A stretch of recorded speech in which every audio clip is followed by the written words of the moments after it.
Itu juga dengan contoh yang lain adalah meraih jabatan dan kekuasaan, ya.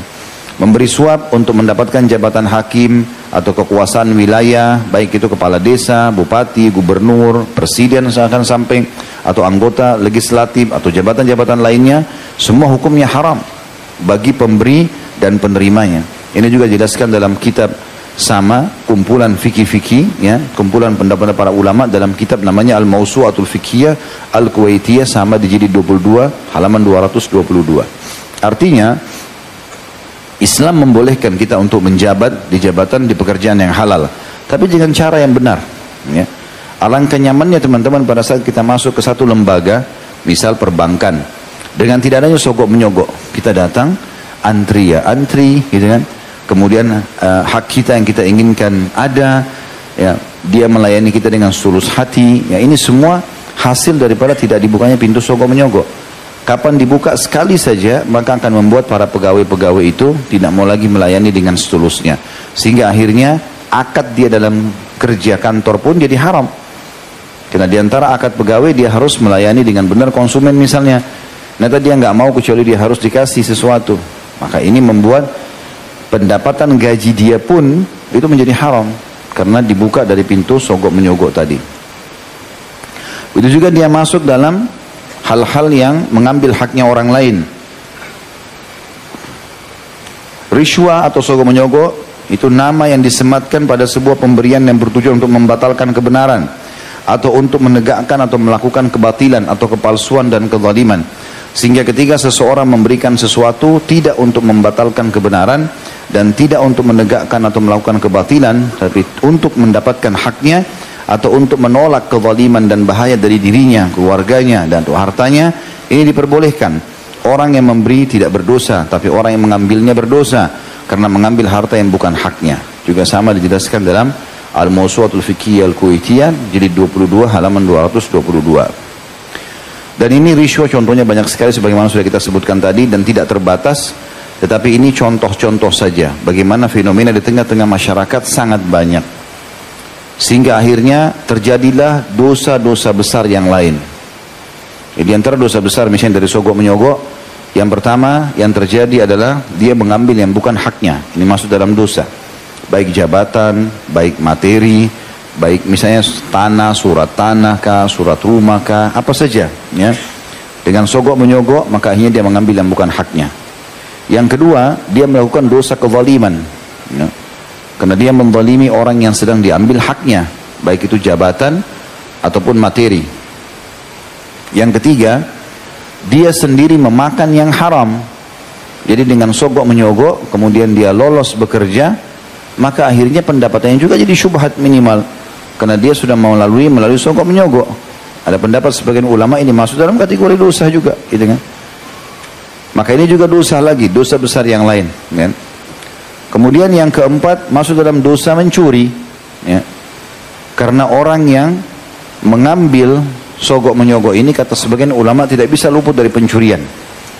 Karena kapan dia menerima sogokan atau kapan dia menerima atau kapan dia memberikan sogokan, orang yang memberi dia merasa dia sudah mengeluarkan, maka dia harus mengambil dengan cara tertentu agar mengembalikan uang yang sudah disogokkan. Orang yang menerima sogokan kalau tidak seperti target yang dia inginkan, maka dia akan berusaha juga mencuri atau mengambil dengan cara dia supaya bisa mendapatkan tambahan. Dan akhirnya terjadilah, ya, dari sogok menyogok ini terus saja dosa demi dosa. Misalnya sekarang dia disogok oleh seseorang dianggap kurang, tapi dia merasa ada manfaat dia dapatkan, maka dia akan buka di kasus-kasus yang lain supaya bisa mendapatkan banyaknya uang-uang haram ini. Dan ini teman-teman sekalian banyak sekali yang masuk di situ. Kemudian yang kelima, terbukanya pintu-pintu korupsi, ya. Kemudian kerusakan di muka bumi, dan ini juga masuk dalam kategori dosa besar sendiri, membuat kerusakan di muka bumi. Kemudian juga bisa terjadi tidak terbayarnya utang atau tidak membayar utang karena sogok menyogok, yang tadinya dia harus membayar dia nggak bayar, sementara Imam Madzhabi masukkan dalam kategori dosa besar. Orang yang mampu kemudian dia menunda pembayaran utang masuk dalam kategori dosa besar. Jadi banyak sekali, dan ini sangat memperhatinkan, apalagi kalau sudah dibiarkan menjadi sebuah kebiasaan. Kata para ulama, andai saja dosa kecil dibiarkan merata di masyarakat, sudah cukup untuk mengundang azabnya Allah. Karena kata Nabi SAW, perumpamaan orang yang rutin mengerjakan dosa kecil, bukan dosa besar, seperti orang yang sedang berjalan dengan sukunya, kemudian tiba di satu tempat, kemudian tukang masak mulai mengatakan, saya akan masak, maka saya butuh ranting-ranting untuk membakar api, supaya pancinya bisa dipakai masak. Maka setiap anggota dari kafilah tersebut membawa ranting masing-masing. Walaupun ranting itu kecil, tapi karena banyaknya orang yang melakukannya, maka dia akan menjadi tumpukan ranting yang besar atau banyak, dan akhirnya membuat api yang besar. Maka Nabi SAW memberikan perumpamaan seperti itu kalau dosa kecil. Kalau dosa kecil kita kerjakan sekali seperti satu ranting, tapi kalau kita rutinkan seperti kita sedang menumpuk ranting-ranting, akhirnya menjadi api yang besar.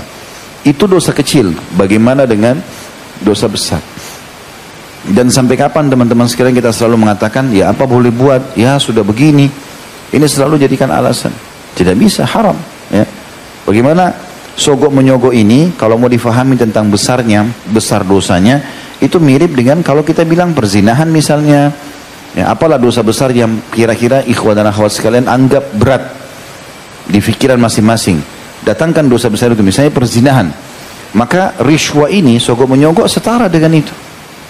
Riba misalnya, ini setara dengan itu, semuanya kategori dosa besar. Maka ini sama saja, berarti orang membiarkan dosa besar yang merata.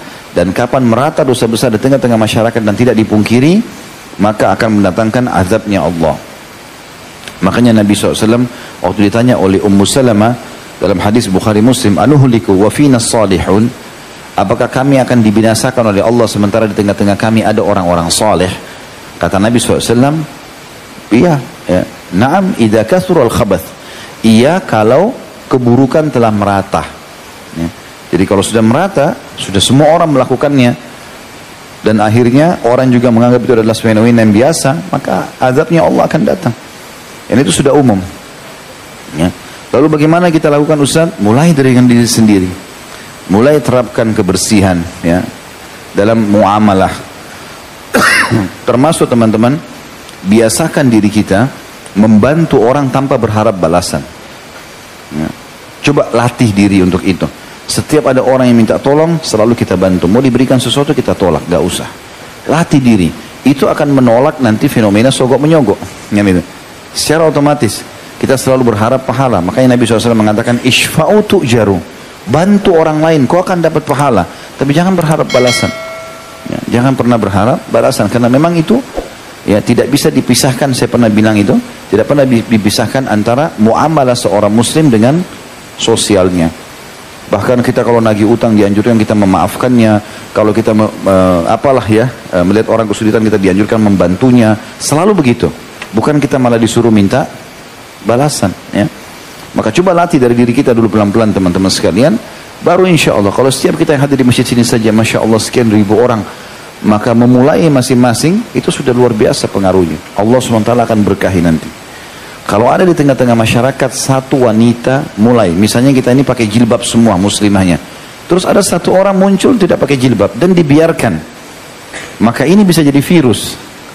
Nanti ada 2 orang yang tidak pakai jilbab, nanti 3 orang, nanti 4 orang, dan kalau sudah dibiarkan merata, orang menganggap itu biasa.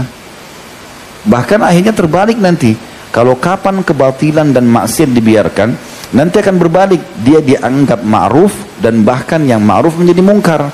Justru orang yang pakai jilbab aneh, orang yang pakai cadar aneh, padahal mereka menjaga kehormatan. Itu yang terjadi.